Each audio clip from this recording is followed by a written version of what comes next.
Hi friends, good morning. ఎలా ఉన్నారు friends? Breakfast అయిపోయిందా? నేను ఇప్పుడు ఎండుమిర్చితో గోంగూర చట్నీ చేస్తున్నాను ఫ్రెండ్స్.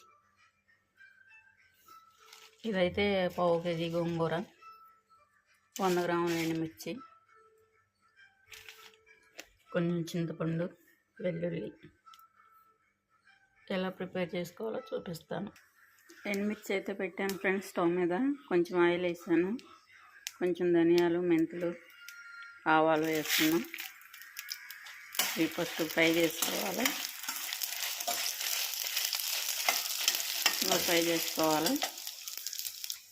కొంచెం చింతపండు కూడా పెట్టేస్తున్నాం ఇందులో.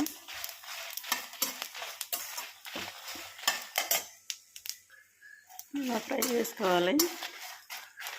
గోంగూర అయితే ఐరన్ పుష్కలంగా ఉండేది ఫ్రెండ్స్. ఎక్కువ ఐరన్ ఉండాలి మనకి. గోంగూర ఎక్కువ తీసుకోవాలి. మేమైతే గోంగూర ఎక్కువ వాడుతూ ఉంటాం. అసలు ఎప్పుడు వాడతాము గోంగూర. చట్నీ పద్దా చేస్తూనే ఉంటాను నేనైతే. అయితే ఎగ్ని జార్లో వేసుకున్నాను. గోంగూర వేయించుకున్నాం.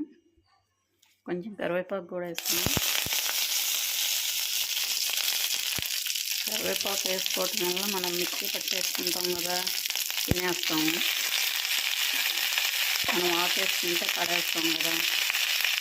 ఇప్పుడు గోంగూర కూడా వేసుకున్నాం. గోంగూర మొత్తం ఇలా మగ్గించుకోవాలి ఫ్రెండ్స్. చూడండి ఎంత కొంచెం అయింది గోంగూర. ఇదైతే అయిపోయింది. మిక్సీ పట్టేసుకున్నాం. ఇప్పుడు దీనిలో అయితే కొంచెం కల్లుప్పు వేసుకున్నాం, కొంచెం జీలకర్ర వేసుకున్నాం, కొంచెం వెల్లుల్లి వేసుకున్నాం, పసుపు వేసుకున్నాం. పసుపు కూడా యాంటీబయాటిక్ ఎక్కువ ఉండిద్ది. పసుపు కూడా వాడుకోవాలి ఎప్పుడు.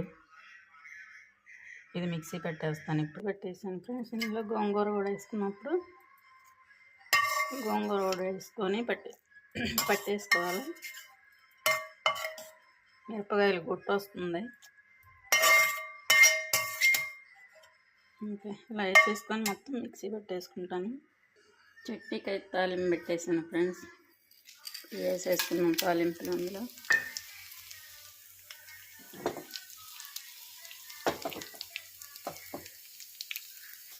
కరివేపాకు, వెల్లుల్లి కూడా వేసుకున్నాం.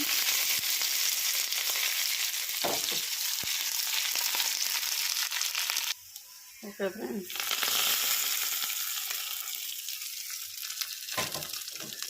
గోంగూర చట్నీ అయితే